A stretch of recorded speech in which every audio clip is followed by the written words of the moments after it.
and welcome. In today's video we're going to be talking about the 5 things that stopped me from losing weight so that you can avoid them, and also how I changed things up to get myself back on track. So let's get stuck in. So first up, we have not seeing fast results. At the start of my health and fitness journey last year, I started the 75 hard challenge, and I did actually initially see quite fast results. So in the first 6 weeks I lost 12 pounds and completely changed my body composition. I felt great. However, the 75 hard challenge was unsustainable for me at that time in my life. I had a very young baby, my 3rd child, 3 small children, and I just could not keep up with the pace of the challenge. So I found that when I stopped the challenge, I hit a plateau. And in ordinary times when I didn't continue to see those fast results, which, let's face it, is so commonly the way. Often these challenges and these diets that we put ourselves through, we might see some initially fast results, but they are ultimately unsustainable. And then when we don't continue to see those fast results, we fall back on bad habits. So what stopped me from falling back on bad habits this time around was embracing the whole process, embracing a slower pace of progress, embracing the plateau. So I had to get comfortable with slower progress. And slower, generally, I have found tends to be more sustainable. Now, this might not be what you want to hear, because I know when I started my health and fitness journey, I wanted to see quick results, I wanted to lose weight, and I wanted to lose weight now. And I want that for you too. And maybe, like me, you will stumble upon something which really works for you and you might see some fast results, but I want you to know that if that stops for whatever reason, don't just fall back on those bad habits, don't just give up. Find a different way, try some new things, and be kind to yourself about that progress, and the process might be slower. And next up, and this feeds into that first point, is being too hard on myself and being very negative self-talk.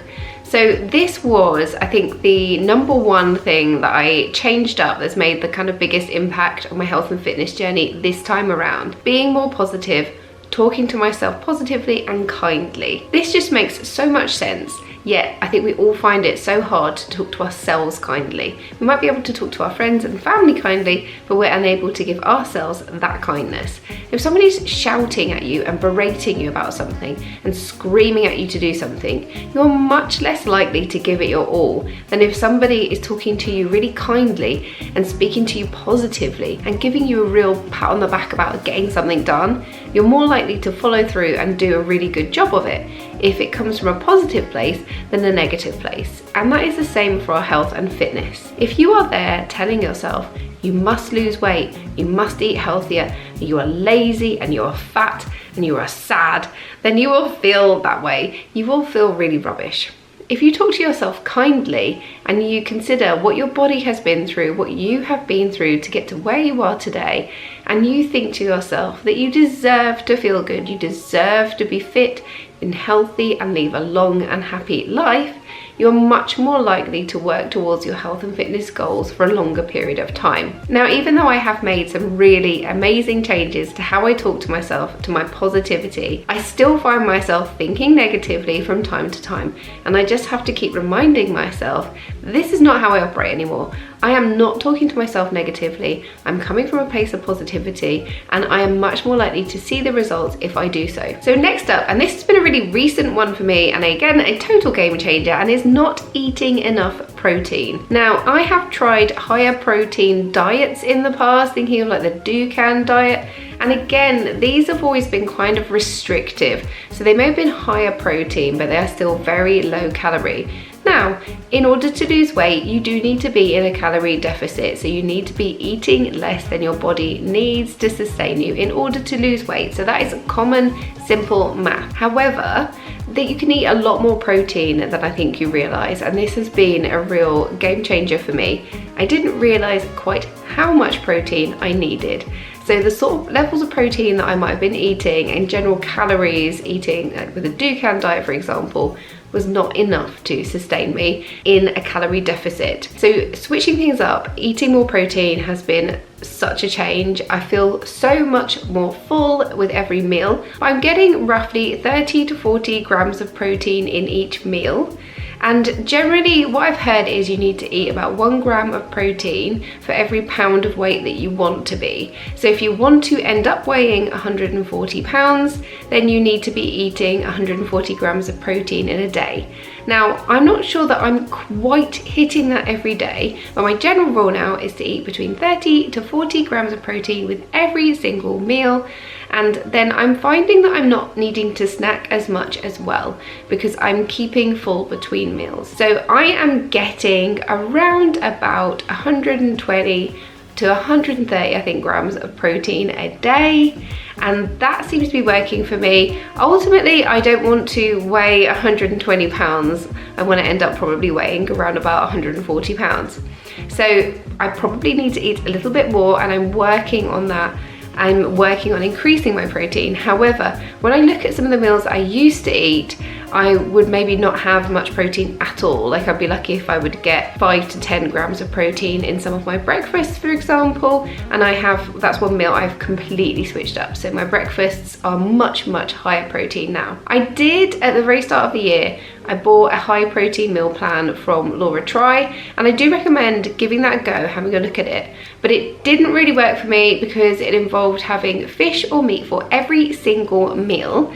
And typically every breakfast would be fish and vegetables, and then you have meat for lunch and meat for dinner. And I don't eat that much meat and fish, and I certainly don't eat meat and fish for every single meal. So I struggled with it because it was so different. Some of the meals I really enjoyed, but I didn't enjoy the breakfast, for example. I do enjoy having some fish for breakfast. I enjoyed the mackerel. I enjoy having smoked salmon and scrambled eggs for breakfast, for example, but I did not enjoy having like a piece of cod and cauliflower for my breakfast, and I didn't think that I could keep that up on the long term. I switched things up and I found some higher protein vegetarian meals which I have swapped in, but it's been a really interesting experiment, and it has led me to realize that I do absolutely need much more protein in my day. So that's a big change that I've made this year. So next up we have trying fad diets. I think that I have tried every single diet out there and none of them have been that successful. Now, every diet will be successful if it puts you in a calorie deficit. So you will lose weight as long as you are in a calorie deficit. So generally, every fad diet that I've tried, I have lost weight.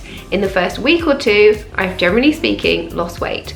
Ultimately, however, none of them have been sustainable in the long term. Now, I don't put the 75 hard challenge in with that because the 75 hard challenge is not a diet. It requires you to be on some kind of diet, but it doesn't actually have to be a weight loss diet. And the challenge in itself, I found really super helpful. So I don't lump that in with these fad diets, but anything kind of like meal replacement wise, all these diets tend to be quite extreme and ultimately unsustainable. And what happens when you're unable to keep up with the diet or when you finish the diet is I don't think they teach you how you need to be eating and living your day-to-day life in order to sustain a health and fit body. I think the big problem with fad diets, as well as them being unsustainable, is that they don't teach you the tools that you need in order to lead a healthy and fit life. So they don't show you what you should be eating on a day-to-day basis. They don't help you understand what works for you in terms of moving your body. They don't give you these lessons that you ultimately need in order to not pile the weight back on and go on another fad diet. And there's a good reason for this, because the diet industry makes a lot of money, right? So they don't want you to lose weight and then keep the weight off and never put weight back on. They like this cycle of weight loss and weight gain, and people keep coming back to them. They like to be able to share the success stories of people who've lost weight to rope more people in to trying these diets. Now, I have tried plenty of these diets. I've documented one that I tried last year, and ultimately some of my friends have lost weight, and one of my friends has kept weight off, but I have to say other people that I know who've tried it haven't learned the lessons that they need in order to keep the weight off. So if you're trying any fad diet, at the same time, you need to be educating yourself about nutrition, about what works for you, about what meals that you need to eat in order to keep the weight off, about how you need to move your body.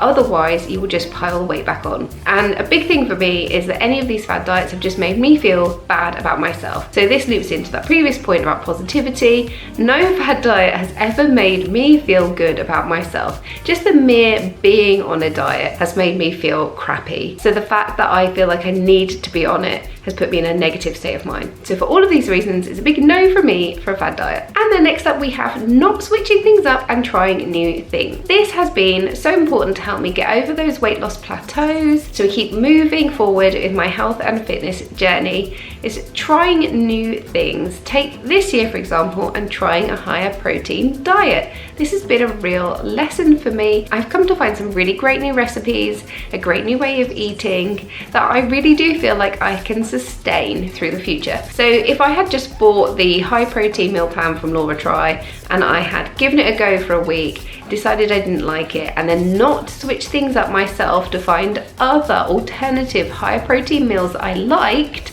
then I likely would have continued to put weight on, or at least not lost any more weight and not found a better way forward. So what I did, I tried something, it didn't work for me ultimately, but I took the elements that I liked, I was very interested in, I did some more research, I found some more things, and I tried something else. And I have been doing this basically over the last year and a bit since I started my health and fitness journey at the beginning of 2023. I've been trying things, seeing what I like, keeping what I like, getting rid of what I don't, and trying something else. And I've picked up so many good, healthy habits along the way. I am moving my body most days in some way now, whether that's a walk or whether I fitness workout or whatever it is, I'm moving my body a lot more. I'm eating such better food. Now, I'm not perfect and I still have some bad habits that I want to iron out. I still have some things I need to switch up, and I still ultimately have a way to go on my health and fitness journey, but I'm in a way better position now because I have tried some new things. So watch a few YouTube videos, read some books, listen to some people, try some things, but also take everything with a pinch of salt. And you don't have to adopt a whole approach, a whole lifestyle change. Take the things that you like, take the elements that work for you, adopt them into your lifestyle, and then try some new things. I really hope that you enjoyed this video. If you did, please give me a like. It really does help my channel, and consider subscribing for more content from me. I'm going to be documenting my health and fitness journey here on my channel, and I hope to see you in the next one. Bye!